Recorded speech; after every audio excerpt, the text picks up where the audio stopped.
Joining me now from the BJP and the Congress, Salman Soz is the Congress's spokesperson. RP Singh is the BJP spokesperson.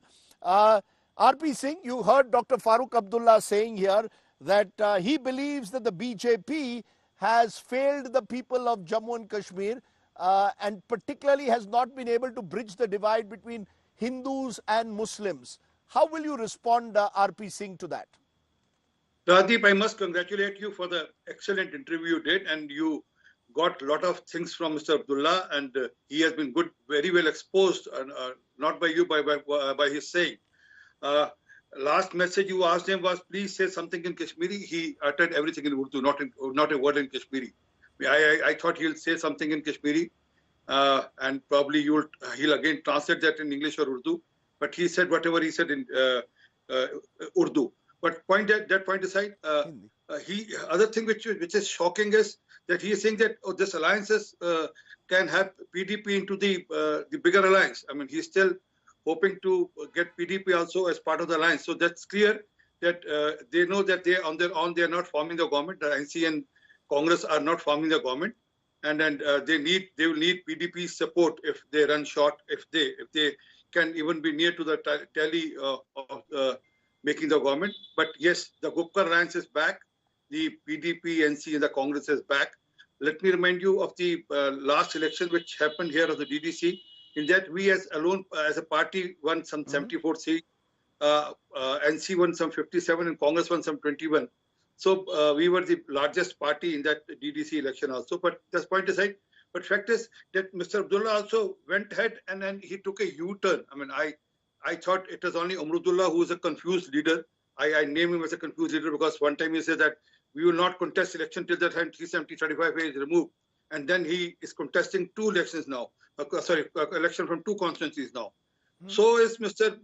Farooq Abdullah also. In your interview, he said, the people don't want to join hand with Pakistan or they don't want China's intervention. Just a month back, he said, Pakistan, the Indian army is in hand in glove with the Pakistan terrorists. He said in collusion, probably the word I'm probably using the wrong word, but probably he said in collusion with the Pakistan army. So, and also he was the one who seeked the China's intervention. I thought it was only the son who was confused, but the DNA works. The father is also confused. I mean, he made a statement just a month back, and he has taken a U-turn from that very statement. And also in the same interview, he spoke a lot about the statehood commitment for the statehood. I mean, statehood is a given thing by the parliament. In the parliament, the Home Minister has said that yes, the statehood will be there in the Jammu Kashmir. There's no doubt in that. It's a matter of time. RP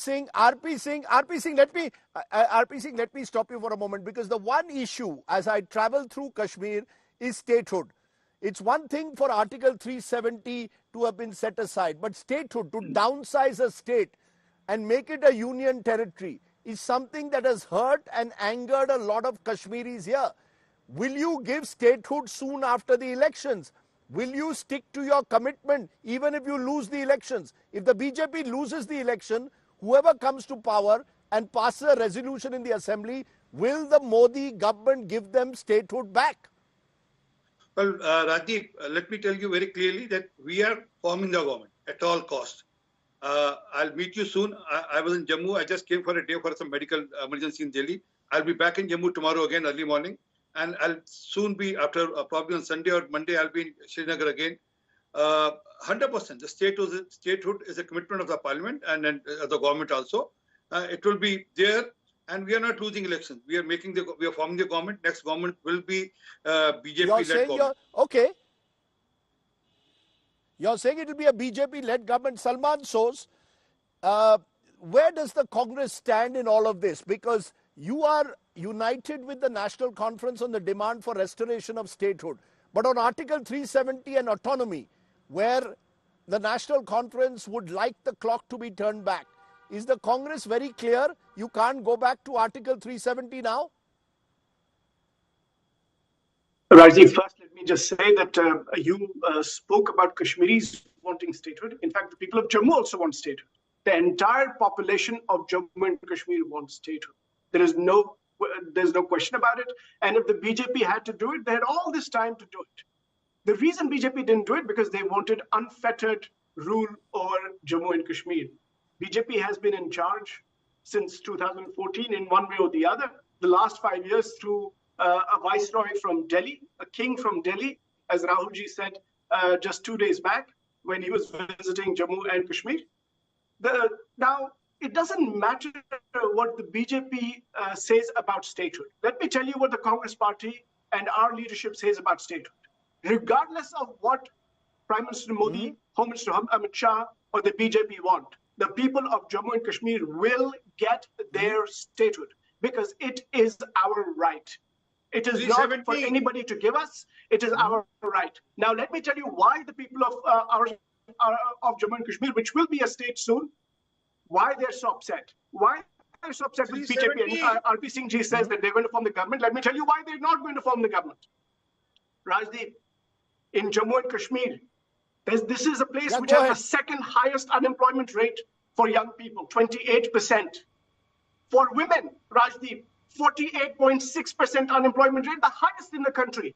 A staggering 65% of government department posts in J&K have remained vacant since 2019. 60,000 government elevators are toiling away for the last 15 years, now being regularized. Rajdeep, let me tell you something. They talked about investment. How much investment have they gotten? Let me tell you what they've done to the industries of J&K. In the last 5 years, since BJP has basically been ruling this place through their king, the lieutenant governor, there's been deindustrialization in J&K. The number of factories in J&K has increased by 1%, right? 1%, whereas the number of people working in these factories has dropped by 16%. What are they talking about? How can they win?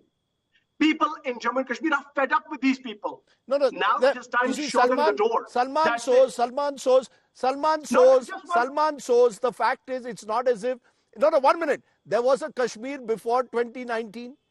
There was a Kashmir before 2014. For large parts of that period, in the early periods, the Congress was there. The National Conference was there. Jammu and Kashmir. The fact, Salman shows, is that are you willing to therefore have an open debate comparing Kashmir in the last 5 years with Kashmir in the previous 50? Is that a debate that you believe the Congress party has the legs to stand on to take on the BJP? We can debate all sorts of decades if you want, Rajdeep. But the fact of the matter is that in the last 10 years, BJP has been in charge. They have to respond. They have to answer. They have to answer to the people. They have, they have basically created a situation. The BJP here in Srinagar turns around and tells me that Srinagar is much more peaceful. The valley is much more peaceful than it was when there was no BJP. There was no central ruled BJP government in a way here. Rajdeep, let me just say this. Rajdeep, you've known Kashmir, J&K for a long time. The lowest number of terrorist attacks and killings in J&K were in 2012, not in the last 5 years. The lowest. And that is data that the government is fully aware of, the Home Ministry is fully aware of. I want to ask you, Rajdeep, on what basis can the BJP ask for votes from the people of Jammu and Kashmir? Now, J&K is a place where the people of J&K want their land to be protected. They want their government jobs to be protected, just like as it is in Ladakh. Just like other states are doing for their own people. But BJP has actually created a situation that they've created great insecurity in J&K. The people have no jobs, and outsiders get contracts, outsiders get resources. Meanwhile, our resources, water, our land, our financial resources are not coming to the people of J&K. That is what the BJP has done. The BJP has basically made sure that the people of J&K will suffer and others will benefit. Not that others should not benefit, but the first right on the resources of J&K is for the people of J&K. That is my limited point. Okay. They can do whatever they want. Let me take that. Our government, the National Conference and the Congress Party government is coming. Nothing can change that. Let me take that to you, Sardar RP Singh, because the other issue which is being used by the critics of the BJP is saying the BJP is attempting to get outsiders to get access to the resources of Jammu and Kashmir and take them out. You haven't provided additional investment into Jammu and Kashmir, but you are taking out from Jammu and Kashmir what, including mineral resources that the people of Jammu and Kashmir claim are theirs. That you haven't been able to increase employment levels of local populations. Even Pandit groups have protested in Jammu and here in Srinagar. How do you respond to that? That a lot of dreams were thrown up by the Prime Minister of Naya Kashmir. Many of those dreams have not been fulfilled yet. Well, Radeep, I thought you will take the question which you asked Mr. from SOS about 370 and 35A and the autonomy. Well, you never asked him again. He switched the debate from the subject of the basic of the Kashmir, and then he got I'll the bring other him back issue. to that. Don't worry, I'll bring him back. Radeep, thank you so much. I mean, you would have not given me this opportunity otherwise. I mean, but the fact is that he should answer that do they want 1953, pre-1953 status back? That's why when they say Viceroy, it means that they want a Prime Minister here back. The Kashmir used to have a Prime Minister. And as per the autonomy rule, the status has to be pre-1953, which will get the Prime Minister here in the Kashmir and a separate flag for Kashmir and a separate constitution for Kashmir.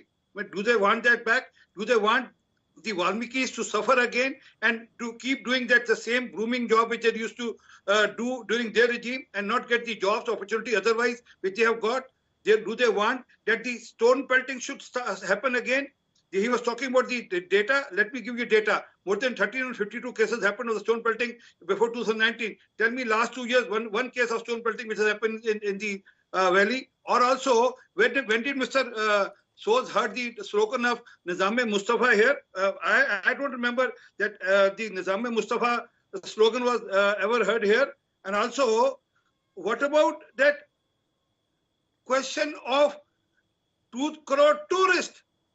Do you think that when the tourists come, he doesn't bring employment?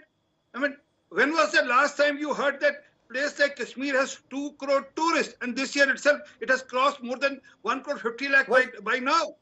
So every tourist which comes gets new employment also. You do include, of course, those who come during the Amarnath Yatra in those figures. But yes, tourism figures were record last year. They were also very high for a brief period. They were also high for a brief period in 2009-10. Yes, but you see, the question therefore is to you, Salman Soz. Salman Soz, Sardar R.P. Singh says, I'm letting you off when I say that what is the Congress's firm stand on Article 370 and on pre-53 autonomy, which the National Conference over the years has made part of their manifesto. What is the minimum program that you all are working on beyond the fact that you do not want a BJP government at all costs? Rajiv, first, R.P. Singh is a senior BJP spokesperson. I don't want to criticize him too much, but the people should give him some proper points on the data, that when he comes to debate people like me, he should have good data. Tourism, the 2 crores that he counts, are also pilgrims going to Vaishno Devi. These people just don't seem to know the basics. How many percentage, sir? Please don't. I give you the percentage. Please don't interrupt. I did not interrupt you. The tourism numbers that you're talking about, 2 crores, did not go to Kashmir. These are not religious tourism in J&K, in Vaishno Devi, in Amarnath, and other things, and tourism. So I'm not saying that there is no tourism, but I'm just correcting you on facts. Now, the Congress party stand is very simple, Rajdeep. Regardless of what Prime Minister Modi wants, regardless of what the BJP wants, they will be statehood for the people of Jammu and Kashmir. 1. 2. The land and government jobs of the people of Jammu and Kashmir will be protected. Will be protected. That is our commitment to the people.